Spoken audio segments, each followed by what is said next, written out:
আওয়ামী লীগ এগুলো বাসি হয়ে গেছে, কিছুই না। আওয়ামী লীগের স্বাভাবিক অবস্থায় ফিরতে এই 5 থেকে 6 বছর লাগে। তাকে নিষিদ্ধ করেন আর কবরের 70 হাত নিচে পুঁতায় রাখে। 5-6 বছরের মধ্যে এখান থেকে আবার জীবিত হবে। অন্যান্য দল জীবিত হতে যত সময় লাগে তার চেয়ে সে দ্রুত জীবিত হবে। তার অর্থনৈতিক সক্ষমতা, তার বুদ্ধিভিত্তিক সক্ষমতা, অনলাইন জগতের সক্ষমতা, প্রযুক্তিগত সক্ষমতা, আন্তর্জাতিকভাবে তাদের একটা যে স্টেক হোল্ডারশিপ আছে, এই সমস্ত কিছু কারণে তাদের সময় লাগবে 5 থেকে 6 বছরের মধ্যে। তাদেরকে এই যে নিষিদ্ধ করলেন, এই নিষিদ্ধ করার ফলে তারা যখন রিস্টোর করবে ওই দিন তারা রক্তের হোলি খেলা খেলবে। ঠিক আছে, আমরা এটাই বলছিলাম যে এই প্রক্রিয়াটা সঠিক হচ্ছে না। এই প্রক্রিয়াটা সঠিক হচ্ছে না কেন? কারণ আওয়ামী লীগকে যদি আওয়ামী লীগ হিসেবে রাখতেন অন্তত 5টা বছর ওরা চুপ করে থাকতো। আজকে এই আওয়ামী লীগকে যখন বিএনপির মধ্যে নেওয়া হচ্ছে, এই আওয়ামী লীগকে যখন জামাতের মধ্যে নেওয়া হচ্ছে, এই আওয়ামী লীগের টাকা পয়সা অর্থকরীর উপর যখন এনসিপি ভর করছে, ওরা কিন্তু একটা স্টেবিলিটি পাচ্ছে। ওরা কিন্তু আওয়ামী লীগ হিসেবে থাকলে স্টেবিলিটি পাইতো না, তাই না? তো যে আওয়ামী লীগ যে শেখ হাসিনাকে ভালোবাসে, শেখ মুজিবকে ভালোবাসে, যে কমফোর্ট ফিল করে জয় বাংলা বলতে, ও পিঠ বাঁচানোর জন্য সাময়িক এনসিপি করতে পারে।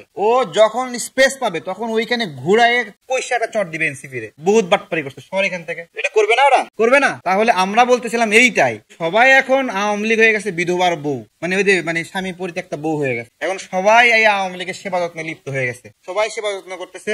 কেউ আওয়ামী লীগকে মানে হলো বিভিন্ন, আমরা আসলে এই বিষয়গুলো নিয়ে এখন কি করবেন, এক দল টানতেছে আরেক দল না টানলে আবার হেরা পিছায় পড়ে, তাই না? এখন এনসিপি হর হামেশা আওয়ামী লীগের ভিতরে ঢুকাইতেছে, ঘরে ঢুকাইতেছে। এইদিকে বিএনপি জানাইতেছে যে আওয়ামী লীগের ফেরেস্তা যারা আছে তারা সদস্য হতে পারবে, তাই না? এখন বিএনপি তো দেখতেছে যে যেহেতু একদিকে যাচ্ছে সেহেতু ওইদিকে নিলে না নিলে তারা পিছায় পড়তেছে। তো এই যে আমরা কি বলছি, আমরা বলছি না, আওয়ামী লীগকে আওয়ামী লীগ হিসেবেই রাখতে হবে। এটা হলো আমাদের কথা, আওয়ামী লীগ হিসেবেই রাখতে হবে তাদেরকে। এবং এই আওয়ামী লীগ হিসেবে থাকার পথে ওরা সংগ্রাম করবে, লড়াই করবে। আমরা মাঝে মাঝে লাত্তি উষ্টা মারবো, চর থাপ্পড় মারবো। কেন মারবো? কারণ আমাদের ভোটাধিকার হরণ করছে, গণ অভ্যুত্থানে গণহত্যা করছে, এই কারণে তাদেরকে আমরা শাস্তি দেবো। কিন্তু যখন এরা যখন বিভিন্ন দলে চলে যায় তখন এদেরকে কিছু বলা যায় না।